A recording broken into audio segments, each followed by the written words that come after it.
Hi, and welcome to Handmade with Jody. I'm Jody. We're shooting right here in my favorite little hometown of Ojai.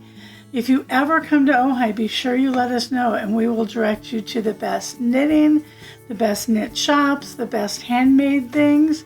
There is so much here in Ojai to keep you busy. So as always, we're going to start this video with a little bit about the homemade stuff that I have found. So this is one of my newest favorite finds.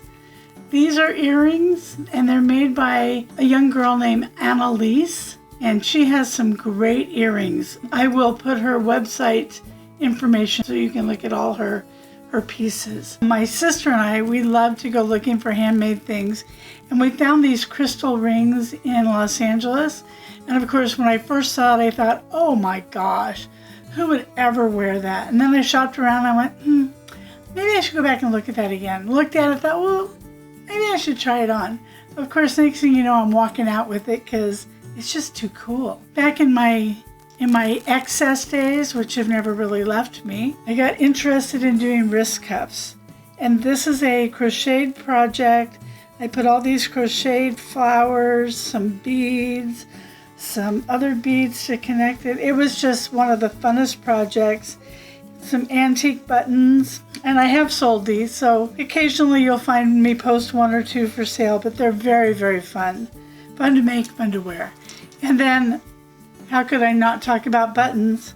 Antique buttons. It's what I love, antique buttons. Okay, now moving on. Today's video is really going to be about my thoughts of knitting.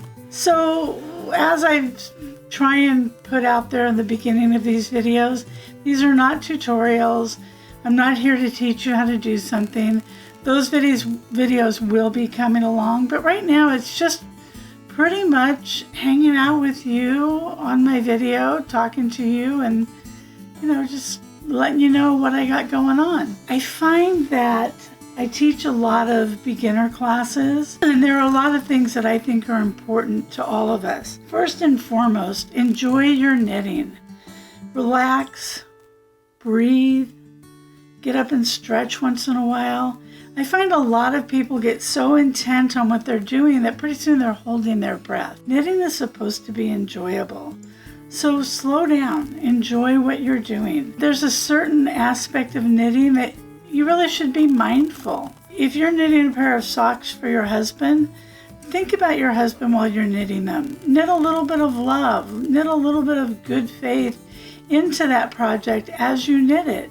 And you'd be surprised how much of that really stays with the project and lives with the project. There is a whole community of people who do knitting for meditation, which we will touch on another video. Another thing I just absolutely don't believe in is fast knitting. People will tell you, oh, you should knit continental so you can knit faster.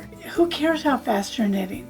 I have yet to see a finished project, a finished sweater, has a little tag that says, this only took me 1 month to make and I only made 5 mistakes. We don't care. The process of knitting is for your enjoyment. The process of wearing the finished project is something altogether different. So I say slow down, enjoy the process. Right up there with when you have to rip out. If you're enjoying the process, ripping out is no longer, oh my God, I have to rip out 5 rows or 50 rows or whatever it is. Because you're no longer in this mindset of, I have to race to get to the end of this. We don't care when you get to the end of it. So when you rip it out, that's another part of the process. Or if you have to unknit it, that's just knitting backwards. And if you're knitting on some really beautiful yarn, gosh, that just means you get to knit longer with that beautiful yarn. I kind of think that's a win-win. So, people, I always laugh. People will hold up a project that has a great big hole right here. And they'll say, what do you think? Should I rip it out? Well, probably if you're asking the question, you don't need to ask it. You already know it bothers you. If it bothers you, rip it out. It doesn't matter how long it takes you to make it. Ripping out is just not that hard. Re-knitting it is not that hard. I knit with a very good friend of mine. I won't say she's a perfectionist, but mistakes really bother her. And we were in a group knit situation with a bunch of new knitters who didn't even know my friend. And my friend had this mistake in her knitting, and she must have held it up 4 times when different people came in saying, "What do you think? Should I rip it out or should I leave it?" And one of the new knitters, in such a great comment, about the 3rd time, looked straight at my friend who she didn't know and said, "I don't even know you. And I know you need to rip that out because it is really bothering you." So, that same friend has often not ripped something out, gone home, called me at 2 a.m. saying, "You know what, I finally ripped it out." So, the answer to her is always, yes, rip it out, because it's going to bother you. I have another friend from Ireland who's a great knitter. Her take on it is, if you can't really tell it's there, I think it's her mom said, if a fly going by doesn't see it, then who cares? And there's some truth to that. If it doesn't make any difference in the big scheme of things, we're not looking for perfection just for the sake of perfection. That's not what knitting's all about. I also really can't stress this enough. I do not believe in goal setting or goal knitting, because as soon as you say, "I'm going to finish this sleeve tonight," you've lost all the fun in knitting that project, and you're going to stay up too late in order to finish that. And then when you get up tomorrow, it's not going to look as good, and you're never going to feel as good about that sleeve because it was stressful, whether you know it or not. You were trying to get to the end of your goal. Now, I find when I set little secret goals, and that's the worst. That's when I say in my mind, "Gosh, you know what? By the end of this show, I could probably get 20 rows done." So subconsciously, I tell myself, I'm not going to look at my knitting for 20 rows. Okay, that is just asking for disaster. Because somewhere in those 20 rows, you're going to make a mistake. And trust me when I say, when you're knitting along and you make a mistake, your hands know it. And they communicate to your brain, stop and look. If you stop and look, you'll say, "Oh my gosh, my hands were so right." You'll take out that mistake and fix it. But if you set your goal for 20 rows and your hands say stop and your brain says, "No, we got a goal here," when you get to the end of 20 rows, trust me, your eyes listen to your hands, and they are going to go right to that mistake, and you're going to go, "Gosh, if I had just stopped and looked." So relax, listen to your hands. When I teach beginners, I always tell them, this is the one activity your brain can leave most of the time. Your hands know it.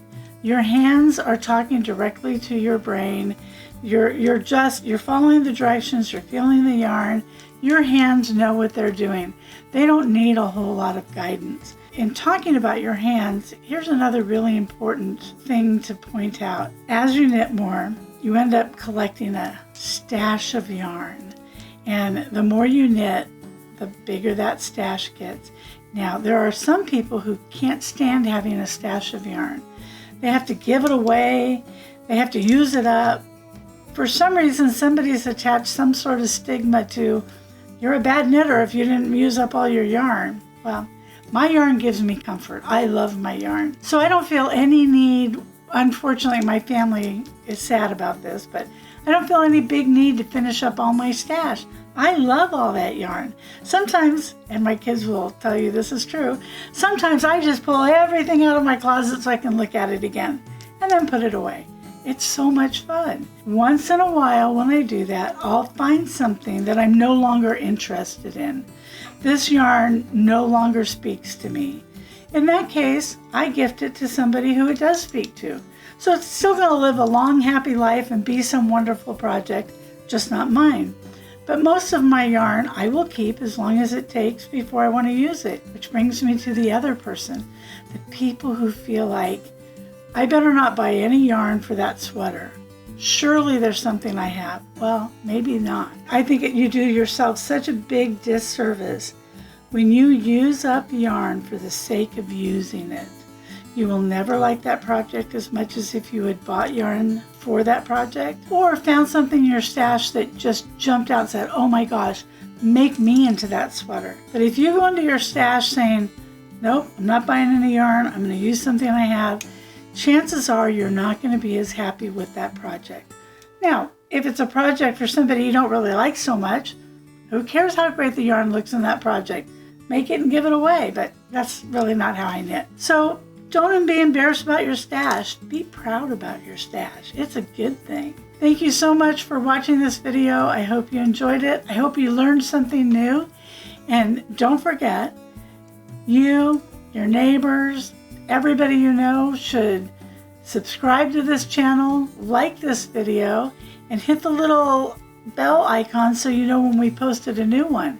Also, don't forget, all you and your knitter friends should follow me on Instagram at Handmade with Jody, and go to my website, also Handmade with Jody, and sign up with your email address so when we do something fun, you can come along with us.